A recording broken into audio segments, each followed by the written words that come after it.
Your comfort zone is slowly killing your dreams. And the worst part? It feels amazing while it's doing it. Right now, you're probably sitting in the same spot you always sit, watching YouTube at the same time you always watch YouTube, telling yourself you'll start that project tomorrow, just like you did yesterday and the day before that. Here's the brutal truth nobody wants to hear. Comfort isn't relaxation. It's a prison with really nice furniture. And I'm about to show you how to break out before it's too late. Let me paint you a picture. You wake up, check the same apps in the same order, eat the same breakfast, take the same route to work or school, come home, watch the same shows, and go to bed at the same time, and repeat. It feels safe. It feels easy. It feels comfortable. But here's what's actually happening behind the scenes. Your brain is slowly turning into mush. Not literally, obviously, but close enough to make you concerned. See, your brain is like that friend who always wants to take the easy route. It loves predictability because predictability requires zero energy. No thinking, no problem solving, no growth. Just cruise control through life. And while you're cruising, opportunity is sprinting past you, waving goodbye. Let me tell you about Ryan. 3 years ago, Ryan was the definition of comfortable. He had a decent job at a tech company, a nice apartment, and a routine so predictable you could set your watch to it. Monday through Friday, wake up at 7:30, coffee and toast, same commute listening to the same podcast, 8 hours of doing tasks he could do in his sleep, Netflix and takeout, bed by 11. Weekends, sleep in, grocery shopping, maybe hang out with friends, more Netflix, Sunday anxiety about Monday, repeat. Ryan wasn't unhappy, exactly. He was just existing, like a very well-fed houseplant. But here's where it gets interesting. Ryan had dreams, big ones. He wanted to start his own app development company. He had sketches, ideas, even a business plan gathering dust in his laptop. But starting a business meant leaving his comfortable salary. It meant risking failure. It meant doing things he'd never done before. So Ryan did what comfortable people do best. He procrastinated with style. He told himself he needed to save more money first. Then he needed to research more. Then the market wasn't right. Then he was too busy. Then. Meanwhile, his college buddy Mike launched a similar app and sold it to Google for millions. Ryan's reaction? He bought a bigger TV and ordered more takeout. Here's the thing about comfort zones. They're actually addictive. No, seriously, there's real science behind this. When you do the same things repeatedly, your brain releases a steady drip of dopamine. It's like being on the world's most boring drug. You feel good enough to keep going, but never good enough to actually thrive. Your brain creates what scientists call neural pathways. Think of them like hiking trails in your mind. The more you use the same trail, the wider and easier it becomes. Eventually, it's so easy to follow that path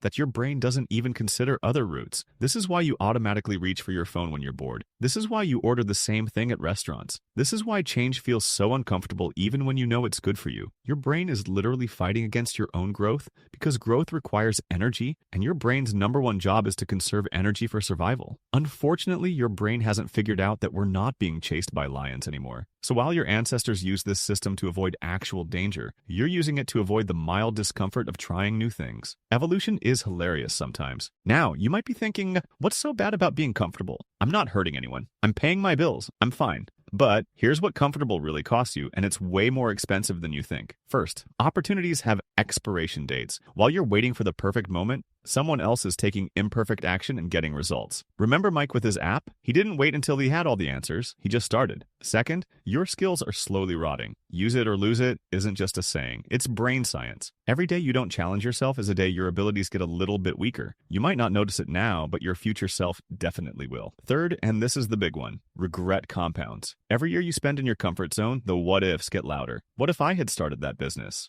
What if I had learned that skill? What if I had taken that risk? The comfortable life becomes a prison of what could have been. So what happened to Ryan? Well, eventually the pain of staying the same became greater than the pain of changing. It took a while, but it happened. The wake-up call came at his 5-year college reunion. While everyone was sharing their adventures, career moves, and exciting life changes, Ryan realized he had nothing to share except that he'd gotten really good at his Netflix recommendations algorithm. That night, Ryan made a decision. He was going to escape his comfort zone, but he was going to do it smart. Instead of quitting his job and going full entrepreneur immediately, Ryan used what I call the side door strategy. He kept his comfortable job but started building his app on evenings and weekends. Here's the genius part. He made the new behavior as easy as possible. Instead of trying to work for hours after getting home tired, he woke up 30 minutes earlier and worked on his app with fresh morning energy. 30 minutes doesn't sound like much, but here's what's crazy. After just 1 week, Ryan was naturally extending those sessions. Some mornings he'd work for an hour, some mornings 2 hours. Why? Because growth is actually more addictive than comfort once you get a taste of it. All right, so how do you actually do this? Here's the simple 3-step plan that David used and that thousands of people have used to break out of their comfort zones without having a panic attack. Step 1. Start stupidly small. I mean, embarrassingly small. Want to get in shape? Don't join a gym. Do one push-up. Want to learn a language? Don't download 47 apps. Learn one word. Want to start a business? Don't quit your job. Spend 5 minutes researching your idea. Your brain can't resist stupidly small changes because they don't trigger the fear response. It's like sneaking vegetables into a kid's smoothie. Step 2. Stack the behavior. Attach your new tiny habit to something you already do automatically. David attached app development to his morning coffee routine. After I make coffee, I work on my app for 30 minutes.